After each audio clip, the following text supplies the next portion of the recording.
우리 부부는 평생 모은 큰 적금 통장을 자랑스럽게 여겼습니다.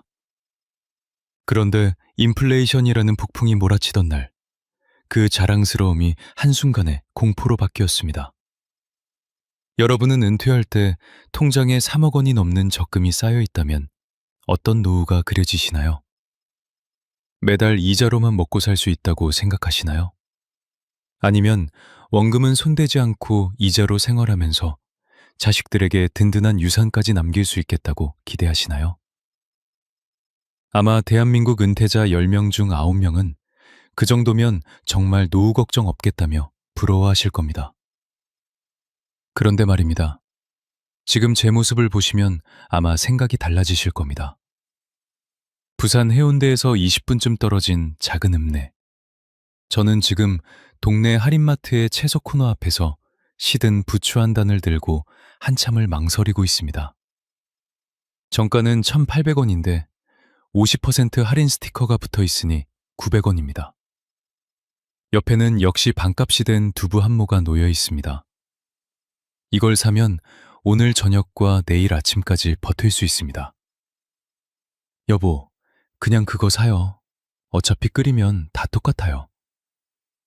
옆에서 들려오는 아내 정순덕의 목소리는 예전에 제가 반했던 그 활기차고 야무진 목소리가 아닙니다. 우리는 결혼한 지 38년이 되었습니다. 저 한덕수는 경남의 작은 공장에서 현장 반장으로 32년을 일했고, 아내는 동네 문방구를 17년 동안 운영했습니다. 그 긴 세월 동안 우리 부부가 한 가지만큼은 자신이 있었습니다. 돈 관리 하나는 철저하게 한다는 것이었죠. 퇴직할 때 우리 부부 합산 적금과 예금을 모두 더하면 3억 2천만 원이 넘었습니다. 그런데 왜 우리는 이 저녁 시간에 반값 부추를 들고 망설이고 있는 걸까요? 3억 원이 넘는 통장을 가진 우리가 왜 한 달에 진짜 내 손에 쥐는 생활비가 60만 원도 안 되는 처지가 됐을까요? 혹시 여러분 중에도 은행 적금만 열심히 부으면 노후 걱정 끝이라고 믿고 계신 분 계신가요? 아니면 원금만 지키면 이자로 먹고 살 수 있다고 안심하고 계신 분 계신가요? 오늘 제가 들려드릴 이야기는 그 믿음직스럽고 안전하다고 생각했던 적금 통장이 어떻게 인플레이션이라는 폭풍 앞에서 종이 한 장보다 못한 것이 되어버렸는지에 대한 처절하고 부끄러운 기록입니다. 오늘 저는 누구에게도 말하지 못한 평범한 부부의 적금 신화가 무너지는 이야기를 고백하려 합니다. 우리를 거지처럼 살게 만든 건 결코 돈이 부족해서가 아니었습니다. 오히려 우리가 평생 굳게 믿어온 그 안전하다는 믿음과 세상 물정 모르는 무지가 우리를 이 차가운 할인마트 구석으로 몰아넣었습니다. 이 비극의 끝에서 저희 부부는 다시 따뜻한 밥상 앞에 앉을 수 있었을까요? 아니면 끝내 3억짜리 통장이라는 껍데기만 붙잡고 굶주린 채 노년을 보내게 될까요? 화려한 숫자 뒤에서 소리 없이 녹아 없어지는 부부의 충격적인 실체를 지금 공개합니다. 여러분의 노후는 지금 안전하십니까? 아니면 저처럼 적금 통장 숫자 뒤에서 조용히 무너지고 계십니까? 그렇다면 집중하세요. 당신의 노후를 구할 결정적인 단서가 숨어 있습니다. 퇴직식 날 제 손에 들린 32년 근속 감사패는 묵직하고 따뜻했습니다. 경남 양산에 있는 자동차 부품 공장에서 현장 반장으로 32년을 일한 대가로 회사가 건네준 것이었죠. 동료들이 꽃다발을 들고 하나씩 악수를 청하며 한마디씩 했습니다. 한 반장님, 이제 진짜 쉬셔도 되겠네요. 적금 통장이 두툼하다고 들었는데 부럽습니다. 사실 저도 속으로 수백 번은 계산기를 두드려 봤습니다. 퇴직금으로 들어온 돈과 그동안 꼬박꼬박 부어온 적금을 합치면 딱 3억 2,400만 원이었습니다. 당시 은행 정기 예금 금리가 연 2.5% 정도였으니 1년 이자만 해도 810만 원, 한 달로 계산하면 67만 5천 원이었습니다. 여기에 아내가 문방구를 정리하고 받은 권리금과 그동안 모아둔 소액 적금까지 합치면 매달 80만 원 정도는 이자만으로 생활할 수 있을 거라고 확신했습니다. 퇴직하던 날 저녁, 아내와 저는 부산 남포동의 오래된 횟집에서 회 한 접시를 시켜놓고 자축 만찬을 열었습니다. 1인당 3만 5천 원짜리였지만 아깝지 않았습니다. 순덕 씨, 우리 그동안 정말 고생 많았어요. 이제는 원금 건드리지 말고 이자로만 알뜰하게 살아봅시다. 아내의 손을 잡고 소주잔을 기울이며 저는 제가 아주 단단하고 안전한 노후의 성안으로 들어가는 줄로만 알았습니다. 그때까지만 해도 제 앞에 인플레이션이라는 단어가 따라붙을 거라고는 꿈에도 몰랐습니다. 우리 부부가 평생 지켜온 그 성실한 적금 습관이 얼마나 무기력한 방패가 될지 그 횟집의 생선 냄새 속에서는 보이지 않았습니다. 하지만 평온함은 딱 12달을 넘기지 못했습니다. 은퇴하면 돈 쓸 일이 줄어들 거라는 제 생각은 무참히 깨졌습니다. 가장 먼저 저를 괴롭힌 건 물가였습니다. 일배칩 2년이 시작되면서 장을 보러 마트에 갈 때마다 가격표가 바뀌어 있었습니다. 작년에 10여억 원 하던 두부가 1억 원이 됐고 한 단에 2억 원 하던 대파가 정석권이 됐으며 계란 한 판은 반조 원을 넘어섰습니다. 처음에는 그러려니 했습니다. 물가는 원래 조금씩 오르는 거 아닌가 싶었죠. 하지만 달이 갈수록 장바구니는 점점 가벼워졌고 계산대에서 나오는 영수증 합계 금액은 자꾸만 올라갔습니다. 순덕 씨, 이번 달 식비가 왜 이렇게 많이 나왔어요? 예전에 25만 원이면 한 달 먹을 걸 다 샀는데. 아내가 가계부를 들여다보며 눈살을 찌푸렸습니다. 그런데 말입니다. 문제는 여기서 끝이 아니었습니다. 물가만 오른 게 아니었습니다. 우리가 그렇게 믿어 의심치 않았던 적금 이자도 우리를 지켜주지 못하고 있었습니다. 공과금 고지서를 보면서 아내는 말없이 숫자를 손가락으로 짚어봤습니다. 도시가스 요금, 전기요금, 수도요금이 전년 대비 11%에서 많게는 12% 가까이 올라 있었습니다. 돈이 없는 게 아니라 우리가 벌어들이는 이자가 물가를 전혀 따라가지 못하고 있었던 겁니다. 막상 첫 해 적금 이자를 받아보니 생각처럼 쉽지 않았습니다. 분명 계산상으로는 매달 67만 원이 들어와야 하는데 실제로 손에 쥐는 숫자는 제 예상과 사뭇 달랐습니다. 알고 보니 이자에도 세금이 붙었습니다. 이자 소득세 15.4%가 원천 징수되어 나갔고 실제로 통장에 찍히는 이자는 67만 원이 아니라 57만 원이 채 되지 않았습니다. 순덕 씨, 이거 봐요. 이자로 나온다고 했는데 실제로 찍히는 금액이 이것밖에 안 돼요. 아내가 통장 내역서를 들고 멍하니 서 있었습니다. 그런데 말입니다. 이자 소득세는 시작에 불과했습니다. 진짜 공포는 그 57만 원으로 살아가야 하는 현실에서 시작되었습니다. 저는 고지서들을 탁자 위에 다 꺼내놓고 하나씩 계산하기 시작했습니다. 손이 부들부들 떨리는 것이 이젠 추워서가 아니라는 걸 알았습니다. 건강보험료 고지서를 확인하는 순간 저는 제 눈이 잘못된 줄 알았습니다. 지역 가입자로 전환된 우리 부부의 건강보험료가 한 달에 23만 원이나 나온 겁니다. 이게 뭐야? 적금 이자도 제대로 못 받는데 여기서 또 이걸 내야 해?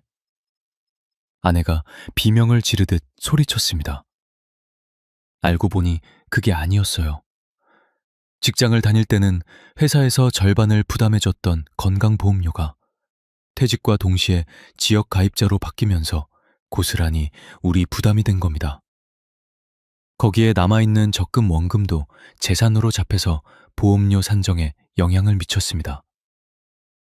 이자로 57만 원을 받는데 건강보험료로만 23만 원이 나가고 나니 실제 우리 손에 주어지는 생활비는 34만 원뿐이었습니다. 직접 겪어본 사람만 할 수 있는 말인데요.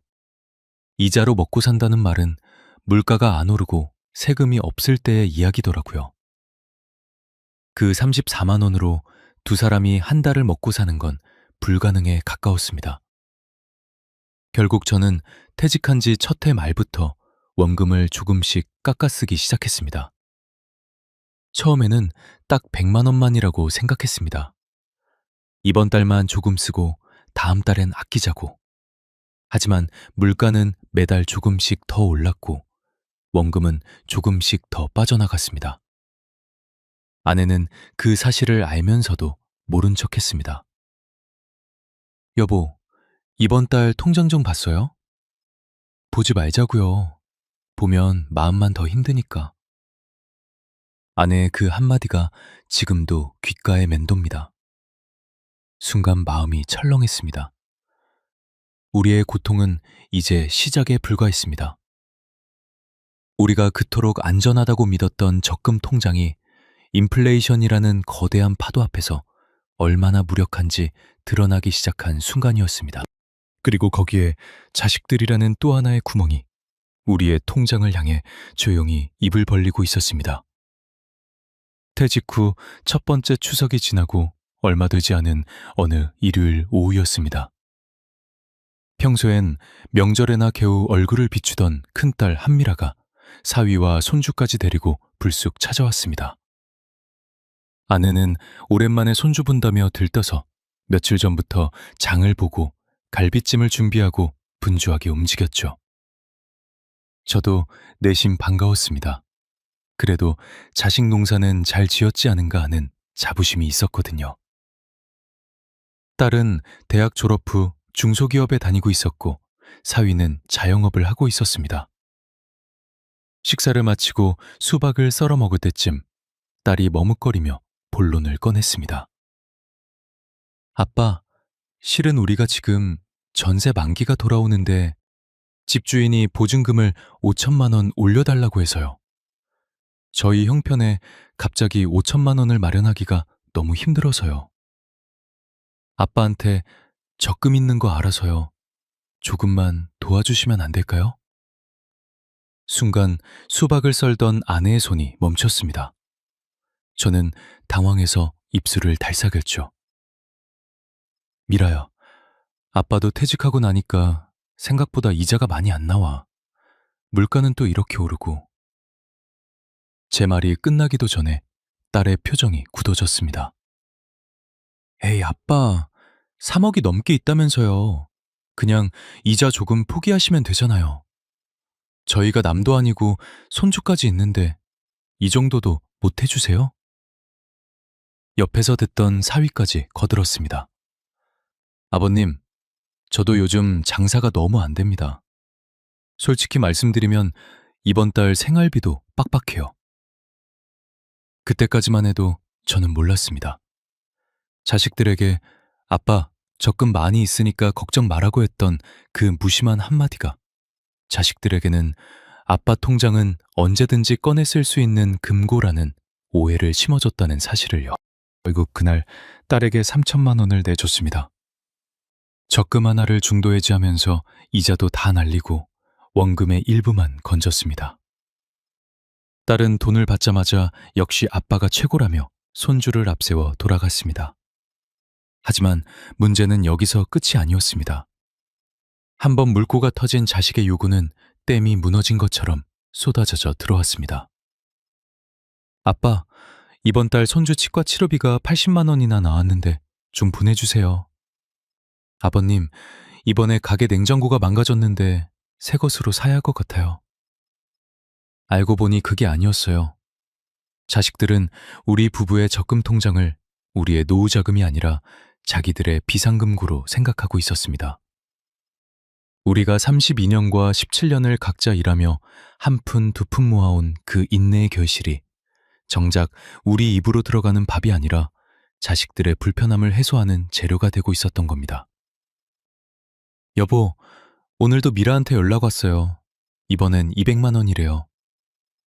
아내가 가계부를 적다 말고 눈물을 글썽였습니다.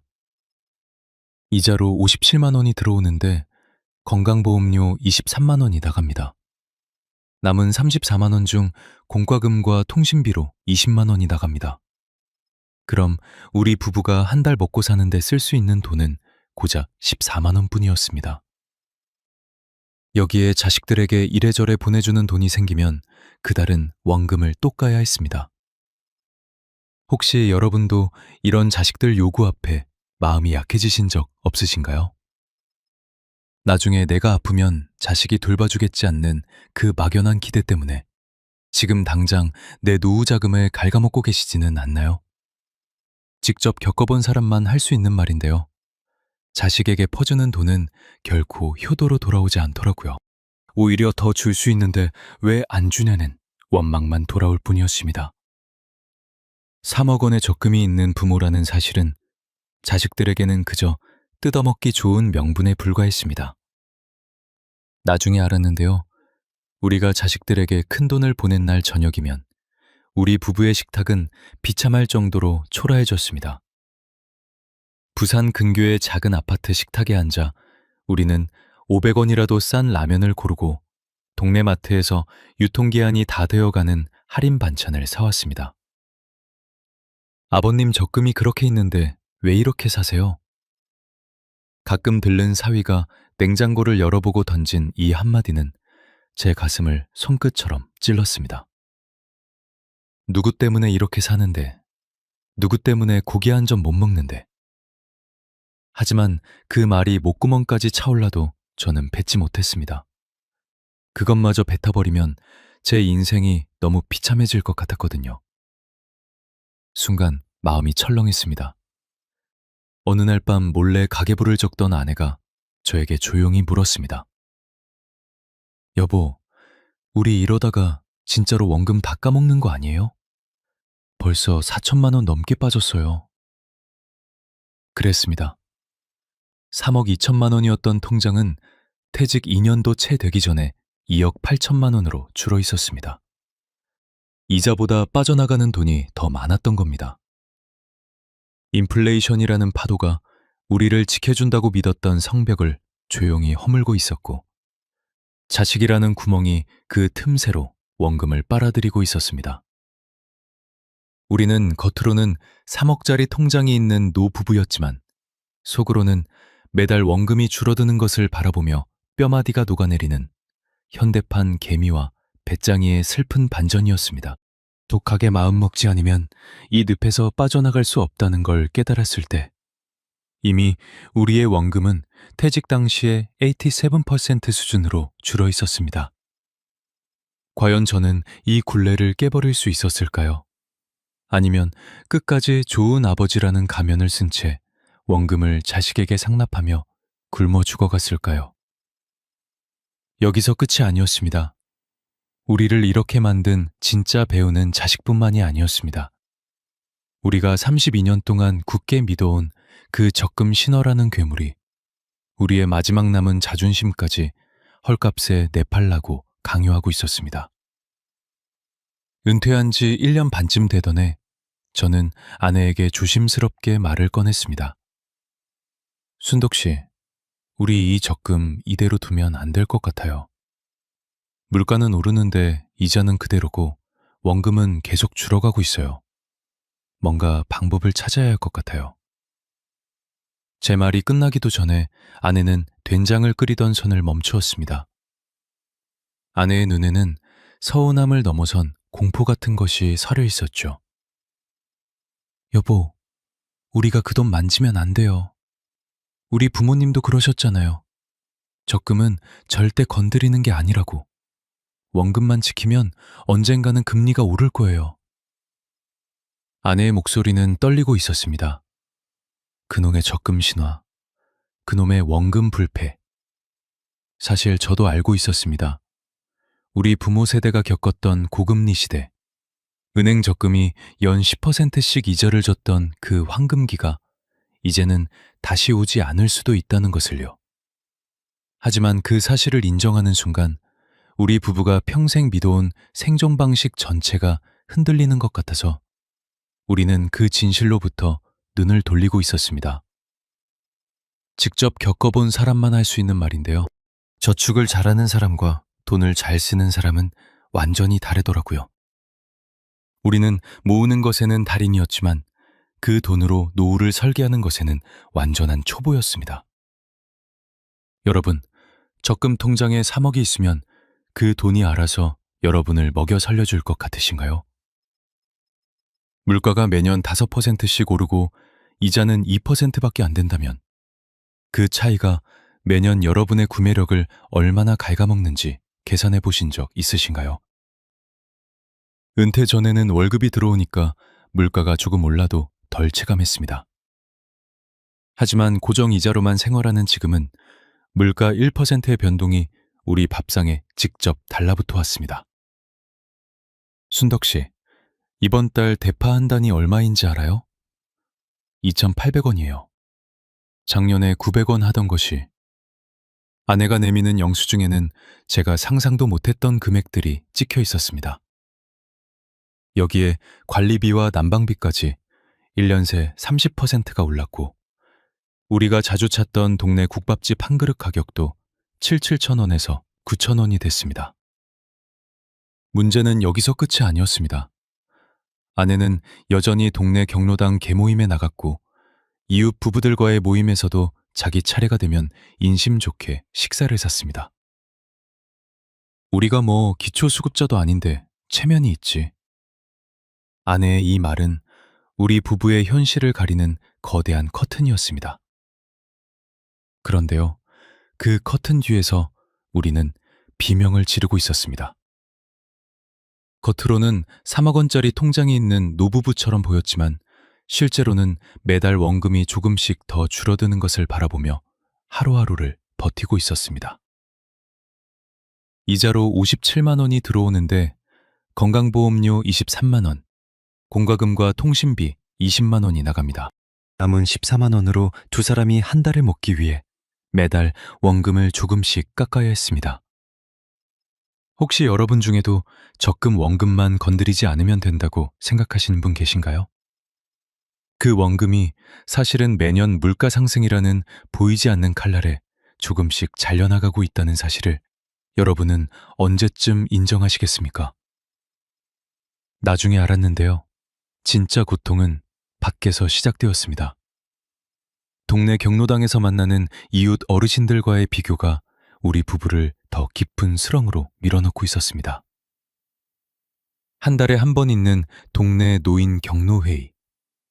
다들 이 동네에서 나고 자란 70대 분들이 모이는 자리죠. 그 자리에 갈 때마다 저는 제일 좋은 점퍼를 꺼내 입고 낡은 운동화를 깨끗하게 닦았습니다.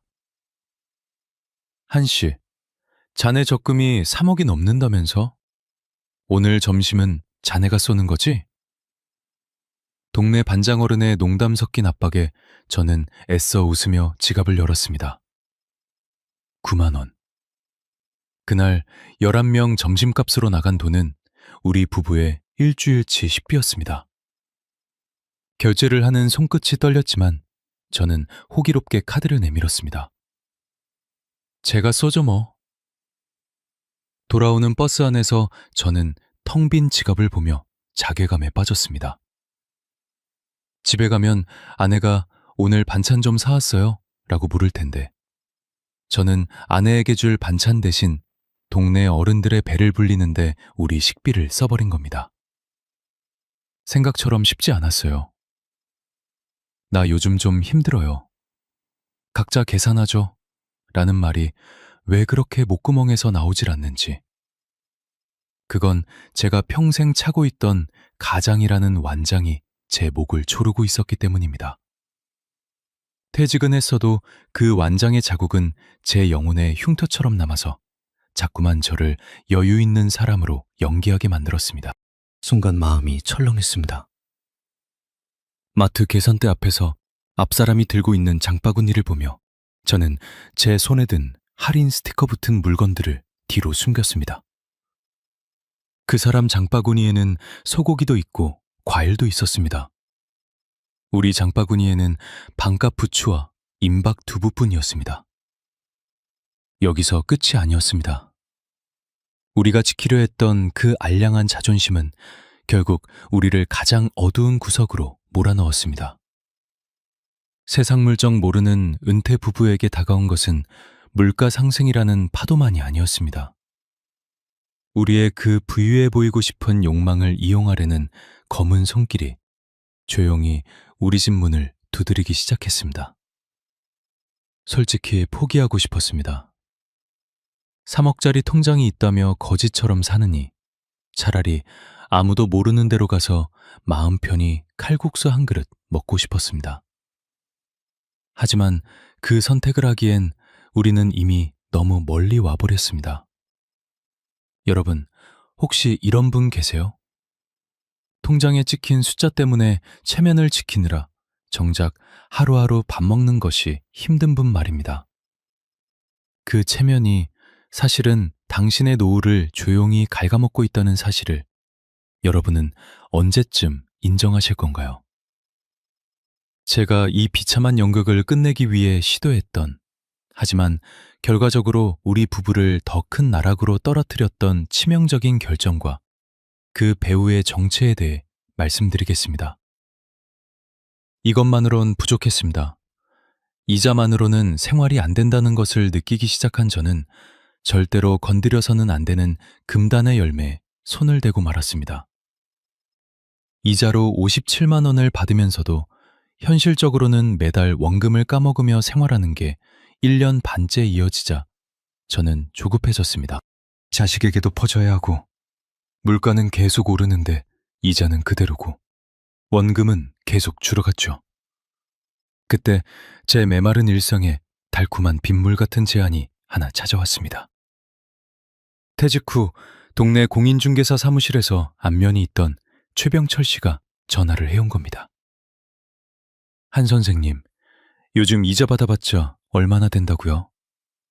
제 아는 분이 지방 소도시에 상가 건물을 하나 처분하려는데 이게 지금 연 7% 임대 수익이 나와요. 원금 1억 5천만 원에 매달 87만 원 월세가 들어오는 구조예요. 제가 아는 분이라 특별히 연결해 드리는 겁니다. 평소 동네에서 신뢰를 쌓아온 사람이었기에 저는 의심하지 않았습니다. 오히려 이 나이에도 좋은 정보를 알려주는구나 싶어 감사함까지 느꼈죠. 직접 겪어본 사람만 할 수 있는 말인데요. 세상에서 제일 사기치기 좋은 사람이 바로 우리 같은 퇴직한 소박한 노인이래요. 평생 공장과 문방구에서 일했지 투자 시장이 어떻게 돌아가는지 전혀 모르는, 세상 물정 모르는 어른들이니까요. 순덕 씨, 이거 하면 우리 이자보다 3배 넘게 나와요. 그럼 자식들 부탁도 좀 들어줄 수 있고 우리 생활도 좀 나아질 것 같아요. 아내도 처음엔 망설였지만 87만 원이라는 숫자에 마음이 흔들렸습니다. 이자보다 3배가 넘으니 우리 생활이 정말 달라질 것 같았습니다. 우리는 결국 적금 하나를 중도 해지하고 모아둔 돈에서 1억 5천만 원을 꺼내 그 상가에 발을 들였습니다. 계약서를 쓰던 날, 최병철 씨는 화려한 서류들을 보여주며 장밋빛 미래를 읊어댔습니다. 여기는 공단 노동자들이 많아서 상권이 튼튼해요. 1층 편의점 임차인이 10년째 장사하고 있으니까 안정적이에요. 한 선생님 같은 분들은 이제 일하지 말고 월세 받으면서 사셔야죠. 알고 보니 그게 아니었어요. 그 편의점은 계약 당시 이미 점주가 계약 해지를 준비하고 있었고, 공단은 경기 침체로 입주 기업이 절반 가까이 줄어든 상태였습니다. 문제는 여기서 끝이 아니었습니다. 부푼 꿈을 안고 첫 달 월세를 기다렸지만 막상 건물 소유권을 넘겨받고 나니 편의점 점주는 2달 만에 계약 해지를 통고해왔습니다. 임차인을 구한다는 현수막은 봄비에 흐릿하게 번졌고, 그 상가는 6개월째 임대문에 스티커만 흉하게 붙어있는 유령 상가가 되었습니다. 최 씨, 월세 87만 원은커녕 지금 재산세하고 건물 관리비만 한 달에 25만 원씩 나가고 있어요.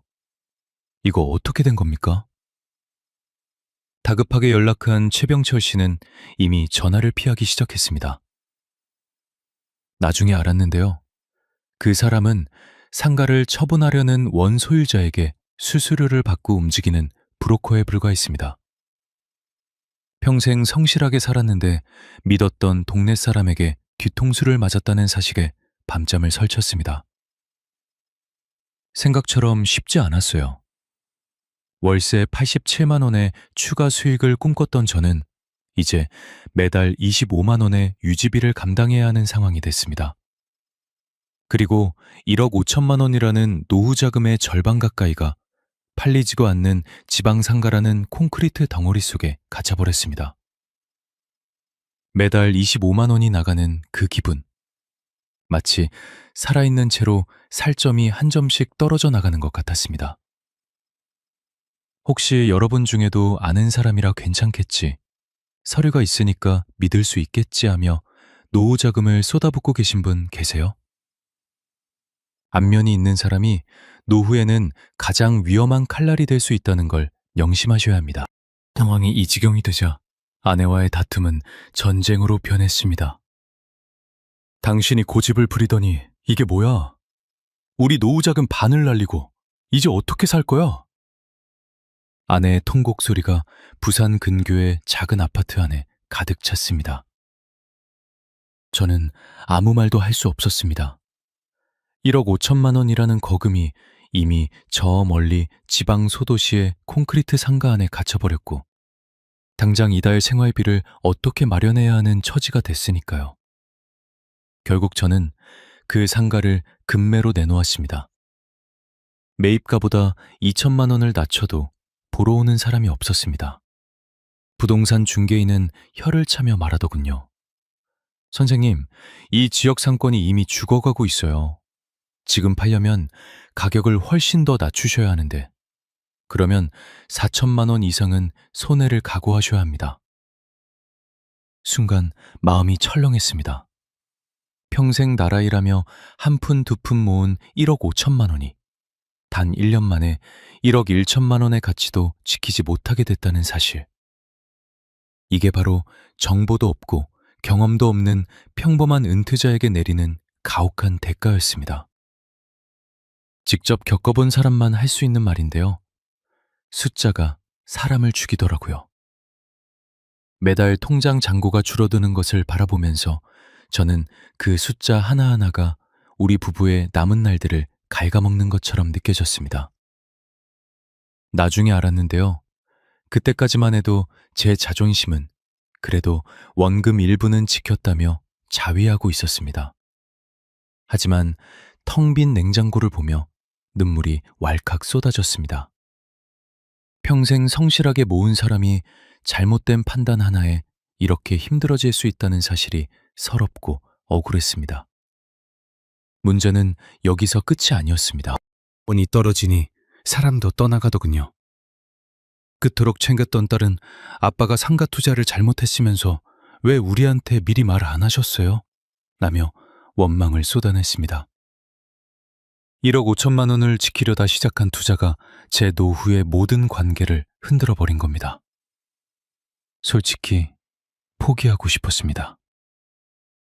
부산 근교의 작은 아파트 창가에 앉아 어두운 골목 가로등을 바라보며 이 세상에 내 편은 단 하나도 없다는 사실에 고독이 뼈를 깎는 것 같았습니다. 여러분, 노후의 가장 위험한 병은 암도 치매도 아닙니다. 조급함과 무지가 만났을 때 생기는 섣부른 투자라는 병입니다. 여러분을 힘들게 만드는 건 이자 금액이 아니라 그 이자를 늘리겠다고 덤벼든 당신의 조급함일지도 모릅니다. 제가 이 무너진 자존심의 잔해 속에서 어떻게 친구를 잃고 자식과의 관계도 어긋나며 진짜 고독한 노인이 되어갔는지 말씀드리겠습니다. 그 비참함은 돈을 잃었을 때보다 수천 배는 더 아팠습니다. 집안에 정적이 흐르기 시작한 건 상가 투자 실패 소식이 딸에게 알려진 뒤부터였습니다. 명절이 되어도 찾아오지 않는 자식 방에는 이제 시계 초침 소리만 공허하게 울려 퍼집니다. 3억 2천만 원. 이 숫자는 이제 저를 지켜주는 훈장이 아니라 제 발목에 채워진 무거운 납덩이처럼 느껴졌습니다. 어느 날 예전 공장 동료였던 박기만 씨에게서 연락이 왔습니다. 한 반장, 이번에 우리 퇴직자 동기들끼리 조촐하게 모임 한번 하려는데 나올 수 있어요? 부산 남포동 쪽에 자리 잡혔습니다. 평소 같으면 기분 좋게 나갔을 자리입니다. 하지만 전화를 끊고 난 뒤 제가 가장 먼저 한 일은 반가움의 미소가 아니라 통장 앱을 켜 잔고를 확인하는 것이었습니다. 이번 달 남은 생활비가 얼마 되지 않는 상황이었습니다.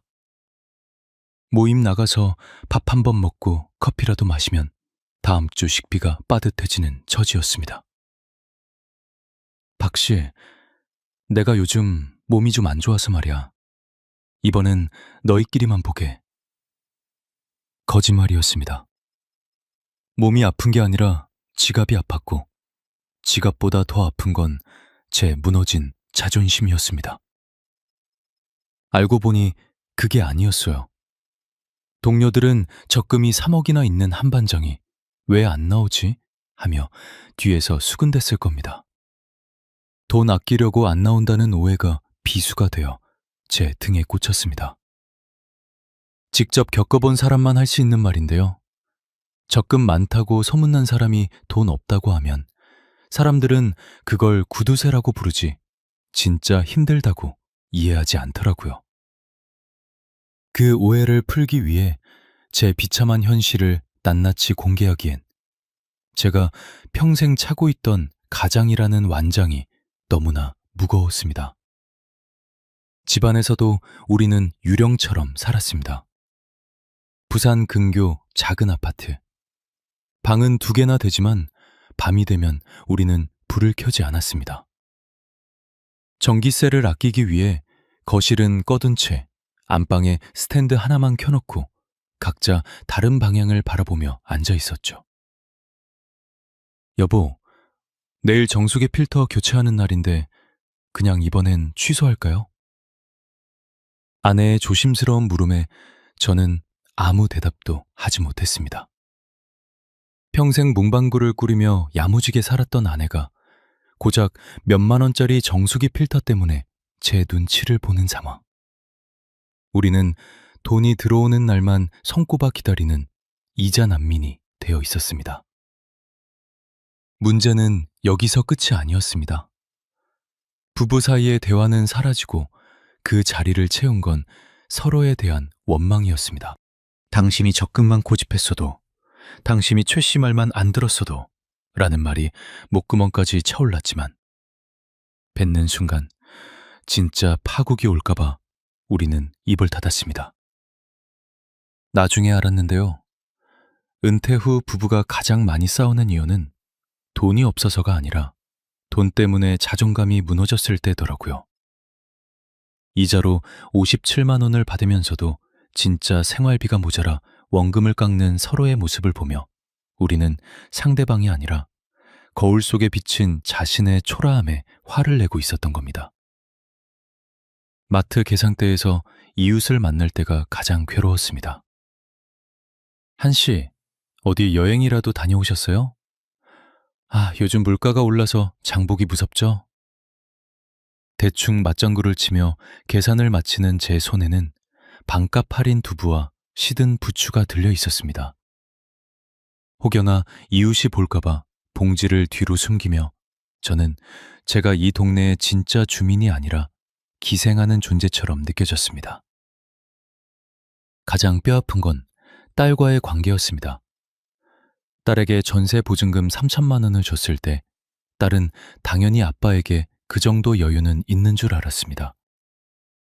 가끔 전화가 올 때마다 딸은 아빠, 적금이 그 정도면 우리보다 훨씬 여유 있으신데 왜 그렇게 아끼세요? 라고 말하곤 했습니다. 그때까지만 해도 괜찮았습니다. 하지만 제가 상가 투자 실패로 많이 힘들다는 이야기를 조심스럽게 꺼냈을 때 돌아온 반응은 충격적이었습니다. 아니, 아빠는 그 좋다는 사람의 말을 왜 그렇게 믿어요? 저희도 지금 살기 빠듯한데 아빠까지 이러시면 저희는 어쩌라고요? 도움은커녕 짐 취급받는 순간 제 심장은 무너져 내렸습니다. 나중에 알았는데요. 자식들에게 비치는 부모의 적금은 부모의 생명줄이 아니라 자식들의 안전판이었습니다. 안전판이 흔들리니 자식들은 자기들의 미래가 걱정되어 오히려 화를 낸 것이었죠. 여기서 중요한 게 있어요. 우리는 자식들에게 힘들다고 솔직하게 말하지 못했고, 그 침묵은 고립이라는 독이 되어 돌아왔습니다. 3억 원이라는 통장을 지키느라 그 속이 썩어가는 줄도 모르고 우리는 세상에서 가장 안전해 보이는 통장을 들고 굶어가는 고독한 노부부가 되어버린 겁니다. 솔직히 포기하고 싶었습니다. 아침에 눈을 뜨면 오늘 하루는 또 어떻게 버티나 하는 걱정부터 하는 삶. 밖으로는 적금 3억 있는 안정적인 노인으로 보이지만 안으로는 이달 관리비를 어디서 끌어와야 하나 고민하는 이중생활이 저를 미치게 만들었습니다. 여러분, 혹시 여러분도 저처럼 통장 숫자 때문에 스스로를 고립시키고 계시지는 않나요? 적금 잔액이 여러분의 인격이라 생각하며 그 숫자를 지키느라 솔직하게 도움을 요청하지 못하고 계시지는 않은지 말입니다. 순간 마음이 철렁했습니다. 이대로 살다간 돈이 다 떨어지기도 전에 제가 먼저 아내와의 38년이 무너지겠다는 공포가 밀려왔습니다. 제 아내는 이미 소화불량 약을 달고 살기 시작했고, 저는 동네 산책조차 아는 사람 만날까봐 이른 새벽에만 나가는 처지가 됐습니다. 도대체 우리를 이렇게 만든 진짜 범인은 누구였을까요? 상가 사기를 친 최병철 씨일까요? 돈만 아는 자식들일까요? 아니면 인플레이션일까요? 제가 이 모든 고립의 고리를 끊어내기 위해 발견한 진짜 범인에 대해 말씀드리겠습니다. 이걸 깨닫지 못하면 적금이 10억이 있어도 여러분은 영원히 막막한 노후를 살게 될 겁니다. 비가 억수같이 쏟아지던 어느 화요일 오후였습니다. 은행에서 문자 한 통이 왔습니다. 정기예금 만기 안내문이었습니다. 만기 금액 8,700만 원. 이자, 소득세 차감 후 수령액 확인하세요. 저는 그 문자를 들고 멍하니 앉아 있었습니다.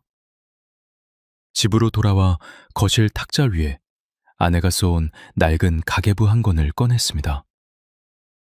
38년을 한 권도 빠짐없이 써온 아내의 손가락 마디마디가 오늘따라 유난히 거칠어 보였습니다.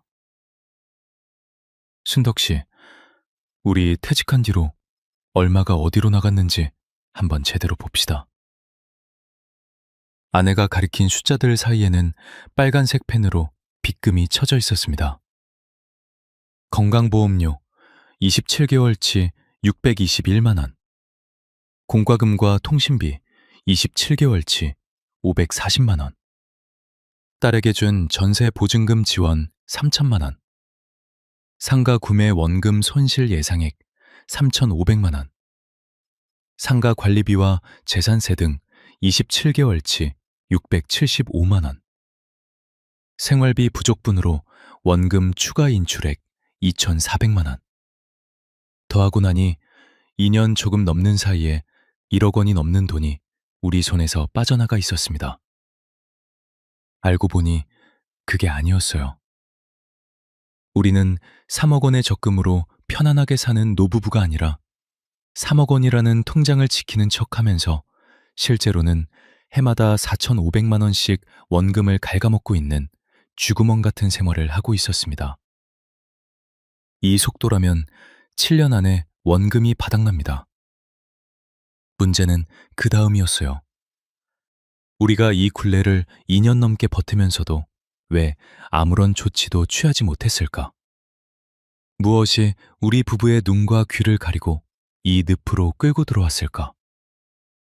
저는 그날 밤 뜬 눈으로 밤을 지새우며 제 인생의 장부를 처음부터 다시 훑어내려갔습니다. 혹시 여러분도 이런 상황 때문에 당황하신 적 없으신가요? 저는 다음 날 평소 알고 지내던 재무 설계사를 찾아갔습니다. 그는 제 가계부를 한참 보더니 아주 뼈아픈 한마디를 던졌습니다. 한덕수 씨, 한 씨를 이 지경으로 만든 건 돈이 없어서가 아니라 한 씨가 아직도 차고 계신 그 고금리 시대의 착각입니다. 순간 얼굴이 화끈거렸습니다. 그가 말하는 착각이란 이런 것이었습니다. 우리 부모 세대에는 은행 금리가 연 10%를 넘었습니다. 1,000만 원을 은행에 넣으면 매달 8만 원이 넘는 이자가 나왔습니다. 그 시대에는 적금이 최고의 재테크였습니다. 하지만 지금은 다릅니다. 물가 상승률이 이자율보다 높은 시대에는 적금에 돈을 묶어두는 것이 사실상 매년 손해를 보는 것과 같습니다. 3억 원을 연 2.5% 이자로 묶어두는 동안 물가는 연 4% 이상 오르고 있었습니다. 이 차이가 매년 우리의 실질 구매력을 1.5%씩 갉아먹고 있었습니다. 3억 원으로 살 수 있는 것들이 매년 조금씩 줄어들고 있었던 겁니다. 생각과 달랐어요. 적금 통장은 우리를 지켜주는 요새가 아니라 인플레이션이라는 조용한 도둑이 매년 조금씩 훔쳐가도 우리가 눈치채지 못하게 만드는 착각의 방패였습니다. 현직에 있을 때에는 월급이 물가 상승분을 자연스럽게 따라가 주었습니다. 하지만 고정이자로만 살아야 하는 지금은 이자율이 물가 상승률보다 낮은 그 차이만큼 매년 우리가 가난해지고 있었습니다. 세금 설계도 하지 않고 인플레이션에 대한 공부도 하지 않은 채 원금만 지키면 된다고 믿었던 그 순진함이 우리를 사지로 몰아넣었습니다. 우리를 무너뜨린 진짜 정체는 바로 고금리 시대의 환상이라는 이름의 착각과 인플레이션과 현금 흐름에 대한 완전한 무지였습니다. 우리 부부를 이렇게 만든 건 통장 잔액이 아니라 그 돈을 묶어두는 방식이었습니다. 우리는 자산을 덩어리로만 생각했습니다. 3억 2천만 원이라는 거대한 덩어리. 하지만 노후에 진짜 필요한 건 그 덩어리의 크기가 아니라 물가 상승을 이기면서 매달 실질적인 생활비가 손에 들어오는 유연한 현금 흐름이었습니다. 직접 겪어본 사람만 할 수 있는 말인데요. 돈을 모으는 방법과 모은 돈으로 살아가는 방법은 완전히 다른 기술이더라고요. 우리는 모으는 기술은 있었지만 살아가는 기술은 배운 적이 없었습니다. 나중에 알았는데요. 해결책은 아주 가까운 곳에 있었습니다. 그것은 바로 인정하는 것이었습니다. 우리 부모 세대의 고금리 시대는 끝났다는 사실. 원금을 지키는 것만으로는 인플레이션 앞에서 무력하다는 사실. 적금이 더 이상 우리를 지켜주는 방패가 아니라는 사실을 인정하는 순간 막혔던 혈관이 뚫리듯 해결책이 보이기 시작했습니다. 순덕 씨, 우리 이제 방법을 바꿔봅시다. 그날 저녁 저는 아내의 손을 잡고 처음으로 솔직하게 말했습니다. 3억 원을 하나의 통장에 다 묶어두는 건 그만하자고. 물가를 이길 수 있는 방식으로 나눠서 운용하자고. 재무 설계사의 도움을 받아 인플레이션을 이길 수 있는 현금 흐름을 설계하자고. 그리고 자식들에게는 이제 더 이상 우리 노후 자금에서 꺼내줄 수 없다고 분명하게 말하자고 말입니다. 아내의 눈에서 눈물이 주르륵 흘렀습니다. 그건 상실의 눈물이 아니라 2년 넘게 우리를 짓눌러온 고금리 환상이라는 이름의 창살에서 벗어나는 안도의 눈물이었습니다. 우리는 그날 밤 처음으로 아무 걱정 없이 집 근처 국밥집에서 국밥 2그릇을 먹었습니다. 비록 소박한 한 끼였지만 그 어떤 횟집 만찬보다 따뜻하고 속이 편했습니다. 문제는 여기서 끝이 아니었습니다. 우리가 변하기로 결심하자 그토록 당당하게 손을 내밀던 자식들의 반응이 달라졌습니다. 미라야, 이제 아빠 엄마 노후 자금에서 꺼내주는 건 없다. 우리도 우리 살 길 찾아야 너희한테 짐이 안 된다. 이 선언을 하는데 2년이 걸렸습니다. 자식들에게 솔직해지자 비로소 우리 부부의 일상이 숨을 쉬기 시작했습니다. 혹시 여러분도 내가 열심히 모은 돈이 있는데 라는 생각 때문에 오늘의 비참함을 견디고 계시지는 않나요? 그 쌓아온 돈에 대한 자부심이 여러분의 노후를 조용히 갉아먹고 있다는 사실을 여러분은 언제쯤 인정하시겠습니까? 순간 마음이 철렁했습니다. 만약 우리가 이 결정을 조금만 더 늦췄더라면 우리는 아마 원금이 바닥나는 그날을 멍하니 바라보며 아무것도 할 수 없는 처지가 됐을지도 모릅니다. 3억 원이라는 화려한 통장 잔액이 진짜 인생을 잃어버릴 뻔한 기적 같은 탈출이었습니다. 과연 저희 부부는 그 변화를 통해 진정한 안정을 찾았을까요? 그리고 새롭게 설계한 저희 부부의 살림살이는 어떻게 살아났을까요? 저희 부부의 새로운 인생 장부와 3억 원의 적금을 진짜 내 돈으로 만드는 현실적인 방법에 대해 말씀드리겠습니다. 이제 진짜 따뜻한 노후가 시작됩니다. 재무 설계사를 만나 새로운 계획을 세우던 날을 기억합니다. 그는 제 앞에 계산기 대신 종이 한 장을 꺼냈습니다. 그리고 이렇게 물었습니다. 한 씨, 지금 당장 필요한 돈이 얼마예요? 저는 한 달에 150만 원 정도면 충분하다고 했습니다. 그 150만 원을 어떻게 만들까를 설계하면 됩니다. 굉장히 단순한 말이었는데 그게 저한테는 평생 처음 들어보는 새로운 관점이었습니다. 우리는 평생 얼마를 모을까만 생각했지 모은 돈을 어떻게 흘리게 할까는 한 번도 생각해 본 적이 없었습니다. 재무 설계사는 우리 상황에 맞게 자산을 세 덩어리로 나눴습니다. 첫 번째는 생활 안전자금.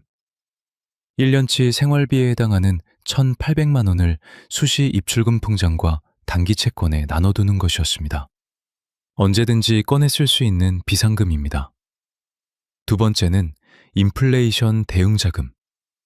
나머지 원금의 절반가량을 물가 상승률을 이길 수 있는 배당주와 물가 연동 채권, 그리고 소액 리츠에 분산 투자하는 것이었습니다. 이 돈에서 매달 일정한 배당금과 이자가 들어오도록 설계했습니다. 세 번째는 원금 보존자금. 나머지는 여전히 안전한 정기예금에 두되 만기를 3개월, 6개월, 1년으로 엇갈리게 분산해서 금리 변동에 유연하게 대응하도록 했습니다. 그렇게 하면 이자를 더 많이 받을 수는 없어도 최소한 금리가 오를 때 빠르게 갈아탈 수 있습니다. 직접 겪어본 사람만 할 수 있는 말인데요. 적금 하나에 다 넣어두는 것과 여러 곳에 목적별로 나눠두는 것은 마음의 안정 자체가 달라지더라고요. 어느 한 곳이 조금 흔들려도 다른 곳이 버텨주니까 공황 상태에 빠지지 않게 됩니다. 새로운 구조가 자리를 잡기 시작한 첫 달 결과는 놀라웠습니다. 배당금과 이자를 합산하니 실제로 손에 들어오는 돈이 기존 이자 57만 원보다 2배 가까이 늘었습니다. 여기에 상가를 금매로 처분해서 받은 돈의 일부를 추가로 투입하니 매달 들어오는 현금 흐름이 더 안정적으로 자리를 잡아갔습니다. 순덕 씨, 이번 달에 우리가 진짜 쓸 수 있는 돈이 170만 원이 넘어요. 가계부를 적던 아내가 아이처럼 환호성을 질렀습니다. 그랬습니다. 3억 원의 적금은 원래 이런 힘을 가진 돈이었습니다. 체면이라는 구멍과 자식이라는 밑빠진 독만 막고 돈을 제대로 흘리는 방식으로 바꾸기만 해도 우리 부부가 매일 제대로 된 반찬으로 밥을 먹고 한 달에 한 번 가까운 곳으로 짧은 여행을 가도 남는 넉넉한 살림이 될 수 있었던 겁니다. 문제는 여기서 끝이 아니었습니다. 돈의 흐름이 살아나자 우리 부부의 표정부터 달라졌습니다. 할인 스티커 붙은 시든 부츠를 들고 망설이던 저는 이제 없습니다. 대신 동네 재래시장에서 제일 싱싱한 제철 채소를 고르고 아내가 평소 가고 싶어 했던 부산 기장 쪽 미역 따러 가는 체험 행사에 등록해 주었습니다. 혹시 여러분도 저처럼 통장 잔액에만 매몰되어 진짜 생활의 질을 놓치고 계시지는 않나요? 3억이 있어도 현금 흐름이 막히면 생활이 막힙니다. 이자로 57만 원 받아 된장찌개 양을 계산하던 사람에서 이제는 170만 원을 온전히 누리는 진짜 부부가 된 기분입니다. 마지막으로 제가 한 일은 딸을 불러 조용하게 선언을 하는 것이었습니다. 미라야, 앞으로 아빠 엄마 돈에서 꺼내주는 건 없다. 이건 너희를 사랑하지 않아서가 아니라 우리가 우리 노후를 지켜야 너희한테 결국 짐이 안 되는 거야. 처음에 딸은 당황한 기색이 역력했습니다. 하지만 제가 지난 2년간 얼마나 힘들었는지 반값 부츠를 들고 망설이던 그날의 이야기를 솔직하게 털어놓자 딸은 고개를 숙이고 눈물을 흘렸습니다. 아빠, 저희가 너무 당연하게 생각했어요. 아빠는 다 있는 줄만 알았어요. 죄송해요. 나중에 알았는데요. 자식들에게 돈을 안 주는 것이 오히려 자식들을 더 단단하게 만드는 최고의 가르침이었습니다. 지원이 끊기자 딸 내외는 더 열심히 자기 살 길을 찾기 시작했고, 오히려 저희 부부에게 이번 달에는 저희가 맛있는 거 사드릴게요 라며 먼저 연락을 해옵니다. 돈으로 억지로 붙잡아두던 관계가 아니라 진심 어린 따뜻함이 전화기 너머로 들려왔습니다. 아내의 눈을 마주치기가 한동안 어려웠습니다. 2년 전 돈 때문에 아내를 고생시키던 그 시절의 저에게 해주고 싶은 말이 있습니다. 적금 통장의 숫자보다 오늘 아내와 함께 따뜻한 국밥 한 그릇을 나눠 먹으며 짓는 웃음이 먼저라는 사실을요. 여러분, 적금이 3억이 있어도 인플레이션과 세금과 잘못된 투자와 자식의 요구가 겹치면 노후는 막막해집니다. 하지만 돈을 흘리는 방법을 바꾸고 체면을 내려놓으며 자식에게 솔직해지는 순간 그 돈은 여러분을 따뜻하게 먹여 살리는 진짜 살림이 됩니다. 노후를 무너뜨리는 건 통장 잔액의 부족이 아니라 고금리 시대가 끝났다는 사실을 인정하지 못하는 여러분의 낡은 믿음입니다. 오늘 제 이야기가 여러분의 가계부를 다시 쓰는 계기가 되길 바랍니다. 여러분의 노후는 통장 잔액으로 기억되는 것이 아니라 오늘 하루 여러분이 사랑하는 사람 곁에서 따뜻하게 먹고 마시며 지은 미소로 기록됩니다. 시든 부추를 들고 망설이던 그 할인마트 코너에서 벗어나 싱싱한 제철 채소를 마음껏 고르는 그 단순한 자유. 그곳에 진짜 노후의 정답이 있습니다. 긴 시간 제 부끄러운 고백을 들어주셔서 감사합니다. 여러분의 노후가 화려한 숫자만 남은 통장이 아닌 소박하지만 매일 배불리 먹을 수 있는 따뜻한 밥상이 되길 진심으로 응원합니다. 혹시 지금 비슷한 고민을 하고 계신다면 댓글에 여러분의 이야기를 남겨주세요. 나도 적금 이자로만 살려고 했는데 물가가 너무 올라서 막막하다. 자식들 요구 때문에 원금을 계속 깎고 있다. 이자보다 나가는 돈이 더 많다. 어떤 이야기든 환영합니다. 여러분의 솔직한 한마디가 누군가의 무너져가는 노후를 구하는 귀한 선물이 될 것입니다. 이 이야기가 도움이 되셨다면 주변 분들께 공유해 주세요. 구독과 좋아요는 다음 사연을 준비하는 데 큰 힘이 됩니다. 오늘도 평안하고 따뜻한 하루 되십시오.